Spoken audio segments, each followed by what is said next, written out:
বন্ধু, আজ যাকে তুমি অবহেলা করছো, অপমান করছো, সে হয়তো সবকিছু মুখ বুজে সহ্য করে নিচ্ছে, কিন্তু প্রকৃতির একটা নিয়ম আছে।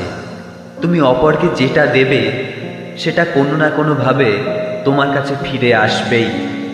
তাই বলছি বন্ধু, নিজেকে এতটা অহংকারী ভেবো না, এতটা শক্তিশালী ভেবো না।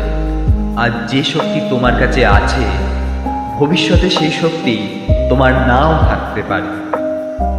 অকারণে কাউকেই অপমান করো না, সকলের সাথে মানিয়ে চলার চেষ্টা করো, নিজে ভালো মানুষ হয়ে ওঠো। সময় পাল্টাতে থাকে বন্ধু, কে বলতে পারে আজ যাকে তুমি অবহেলা করছো, অপমান করছো, বিপদের সময় সেই হয়তো তোমার পাশে এসে দাঁড়ালো। তখন নিজেই নিজেকে ক্ষমা করতে পারবে তো?